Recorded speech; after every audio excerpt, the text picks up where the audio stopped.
un artista de las Islas Canarias. Él es Francis Naranjo y vamos a tener una grata conversación acerca de su obra. Hola Francis, ¿cómo estás? Hola Carla, muy bien, encantado de estar aquí con ustedes. Me gustaría saber qué es lo que tú defines como arte. Yo creo que el arte en los tiempos que corren es sobre todo una actitud. Es una actitud frente a la vida, es una forma de plantearte tu relación con este periodo de caducidad que luego descubres que es bastante corto, que es relativamente corto, y es una forma de utilizar la vida, ¿no? Yo creo que las experiencias vitales también son fundamentales en el ejercicio del descubrimiento del propio individuo, y a través de esas experiencias se van encadenando otras situaciones que te llegan a concretar y a materializar estos productos que nosotros realizamos, estas producciones que tienen que ver con la vida misma y con tus experiencias. Entender ese proceso de experiencias, de crear ciertas temáticas a desarrollar para darle un sentido, un contenido. Pero ¿en qué momento tú dices, yo me voy a dedicar a generar arte? Es difícil, yo creo que a todos nos es difícil ubicar ese momento, pero desde siempre hubo una inquietud hacia el hecho creativo. Recuerdo que en los inicios, obvio que siempre estamos muy influenciados, sobre todo en los inicios, pero recuerdo que durante un tiempo esas experiencias externas relacionadas con el hecho creativo marcaron mucho más en mí el cómo ejecutar estas obras. Y hubo un momento en que me resultó tedioso, aburrido. Abandoné durante un tiempo el proceso creativo, no el proceso del conocimiento, y coincidió con el nacimiento de mi hijo en ese momento. Yo hecho importante. Tenía en aquel momento como 26 años, y durante 2-3 años que me vino muy bien el nacimiento de mi hijo, me dediqué a otros menesteres y abandoné ese proceso. Luego me incorporé 2-3 años más tarde con el proceso, pero ya quería, después de ese periodo de reflexión, enfrentarme a algo que en verdad tuviera que ver con mi inquietud. Y todo coincidió con una exposición en Valencia, en España, que se llamó El ojo no toca lo que ve.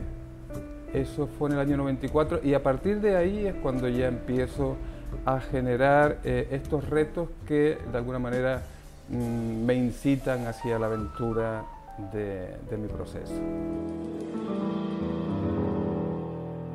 Francis, sobre tu experiencia en distintos países, porque has expuesto en el Pompidou, has expuesto en América, acá en Chile, has estado en el Museo de Bellas Artes, en el Museo de Arte Contemporáneo. ¿Cómo ha sido ese proceso social que tú dices, abordar el proceso social del contexto para llevar tu obra? ¿O la construyes desde ti mismo, desde un concepto, y la trasladas? Yo creo que el viaje es también un pilar en la ejecución de las producciones. O sea, el viaje es sinónimo de experiencia, es sinónimo de conocimiento, de acercarte a irrumpir y a destruir ciertos roles y valores que se habían preconcebido, y luego con la experiencia descubres que son de otra manera, y a la vez también se te acercan elementos con los cuales tú no contabas, pero aparecen y te tienes que interrelacionar y tienes que hacer los tuyos para continuar el viaje, ¿no? Y esos siempre son elementos que se van adhiriendo a tu bagaje, que luego van enriqueciendo y van proporcionando esos matices. O sea, primero genero una galaxia que está en mi cabeza, flotando e intercomunicándose, de conceptos y elementos con los cuales quiero trabajar y reflexionar en ese momento concreto. Entonces, para mí cualquier elemento que se incorpora a la obra es fundamental. También es importantísimo para mí el diálogo con el lugar donde voy a trabajar, de manera que en muchas ocasiones ese espacio entra a formar parte de la totalidad de la obra. Es decir, hay muchas ocasiones en las que he trabajado instalaciones o intervenciones que nunca más se volverán a repetir, porque están hechas ex profeso para ese lugar. Es como una danza en un momento determinado que ocurre en un lugar y luego Claro. desaparece. Hablas de la metodología, cómo construir algo de una manera rigurosa, disciplinada. A veces el arte tenemos como un concepto falso de entender que el arte es como un poco caótico, desordenado y no tiene una estructura. Tú hablas de una estructura, una metodología, y eso tiene que ver con ciencia. Obvio que nosotros tenemos que asumir el caos como una alternativa cercana a nuestra posibilidad, porque también nosotros somos un ente orgánico y como ente orgánico en nuestro contenedor ocurren múltiples cuestiones que no están previstas, pero hay que asumirlas y hay que aceptarlas. Y no olvidarnos que el caos está cercano al orden, o sea, hay una ley de entropía que habla sobre cómo la naturaleza tiende al caos. O sea que de alguna manera todos nosotros tendemos al caos, pero a la vez también tendamos o no tendamos es una opción, o sea, el caos es una opción más que tenemos. Yo creo que en general el momento más apasionante de los creadores, de los entes productores que somos nosotros, ocurre en el estudio. Y ahí entra a jugar el factor al que antes comentábamos, que es el factor tiempo. Juega con unos parámetros diferentes. Y esos parámetros diferentes son los que de alguna manera nos enriquecen en esa metodología, en el estudio, y también nos posibilitan entender el mundo de otra manera. Y eso ocurre en el estudio. Francis, cuéntame, ¿cómo es esta exposición que estás trabajando ahora, hoy, desde que llegaste acá a Chile? Bueno, también comentar que desde el año 85 trabajo junto a mi compañera que se llama Carmen Caballero. Y estamos en este momento en Santiago por dos exposiciones. Una que se inaugura el próximo miércoles 14 en Interdesign con Ser Arte. Y la siguiente que se inaugura el lunes 19 en Espacio O. La primera, la de Interdesign, lleva por título 150 millones de años. Y la segunda lleva por título Todo importa. De alguna manera las dos están relacionadas y las he generado de manera que se pueden perfectamente entender las dos, si vas a visitar las dos exposiciones, sacar conclusiones encadenadas una con la otra. Perfecto. 150 millones de años surge por una residencia que realizamos en diciembre del año pasado en Antofagasta con el colectivo Se Vende. Bueno, yo desde hace mucho tiempo estoy interesado con los minerales, etcétera, etcétera, entonces quería trabajar en el desierto con las piedras, con los minerales y demás. Lleva el título por una roca que está datada en 150 millones de años. Ah, wow. Que posiblemente contenga en su interior un fósil. Mira, qué interesante. Pero que no se ha rescatado ese fósil. Yo reflexiono en esa exposición 150 millones de años desde la perspectiva de que podamos repensarnos a nosotros como un ente anecdótico que no tiene nada de presencia en estos 150 millones de años, pero el planeta, bueno, el mineral más antiguo del planeta está datado en 4.250 millones de años. O sea, ponte en la cabeza 4.250 millones, pero no es el tiempo del planeta. El planeta tiene mucho más tiempo. Pero imagínate la exposición, 150 millones de años. O sea, piensa el significado de 150 millones de años. Historia. Uf. Eso es tremendo, o sea, es tremendo. Cómo se ha transformado nuestro modelo de vida y nuestra forma de intervenir el humano, el planeta, hasta tal punto que ya tenemos que plantearnos también su periodo de caducidad, o sea, tenemos que pensar que en breve vamos a tener que salir de aquí. O sea, ya no hay un lugar en el planeta que quede como virgen o que pueda ser esa isla de Tomás Moro de la utopía. O sea, olvídate, ya no hay ningún país lejano que sea un utopo.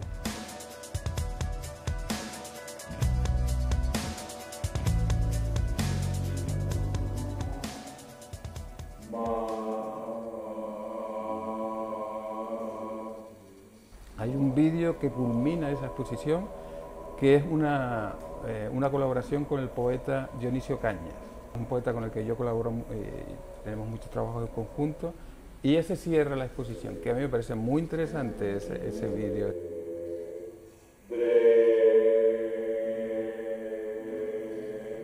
Lo que planteo es, desde la posibilidad de entendernos a nosotros dentro de ese contexto, al último estadio donde hay ya que considerarlo de forma más contundente, ¿no? Hay una pieza que se llama Atlas de la Periferia, donde hago un análisis sobre cómo la periferia ha de tomar el centro.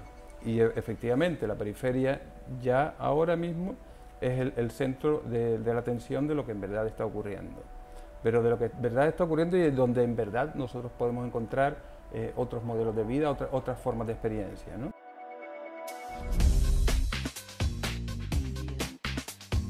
Y encadenándola con la exposición de Espacio O, con Todo Importa, ahí podemos entrar a sacar conclusiones y adentrarnos en un modelo de experimentación de la cotidianidad de la realidad en el siglo XXI y del humano en el siglo XXI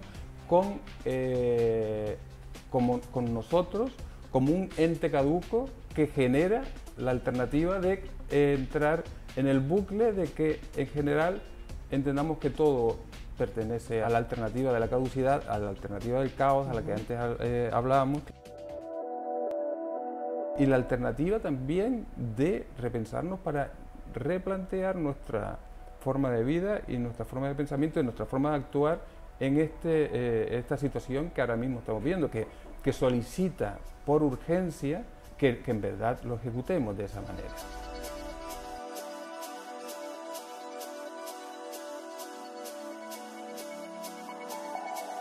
Todo Importa se enseña por primera vez en un museo en San Antonio, en Texas, por segunda vez en el Museo del Barro en Paraguay y por tercera vez aquí en Chile. Pero en las tres ocasiones se ha enseñado de forma muy diferente. Ha habido una puesta en escena acorde o adecuada al lugar y he empleado diferentes elementos también. La reflexión es la misma y lo que planteo es lo mismo, pero han sido tres formatos de obra y tres formatos de recorrer el viaje de Todo Importa de diferente manera, con diferentes modelos.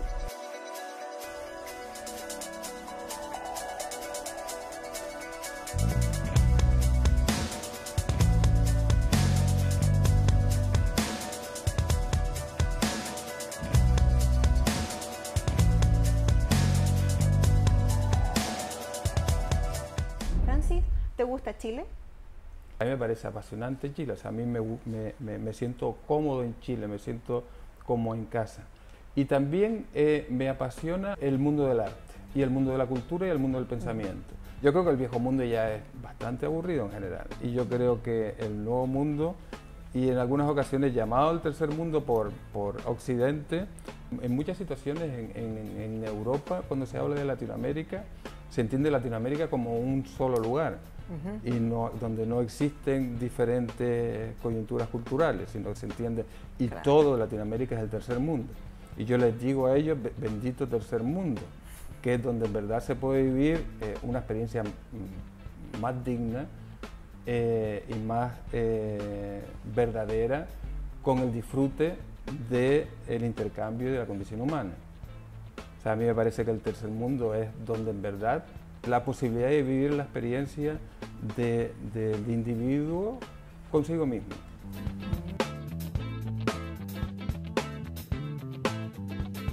El tema de la gestión cultural, o sea, es un tema a abordar que es importante, sumamente importante, y tú hablas. Por decirte algo, ¿no? En Canarias, en diferentes ocasiones y en diferentes proyectos y ejecutados en diferentes lugares en Canarias, a través mío y que se han quedado en mi casa y demás,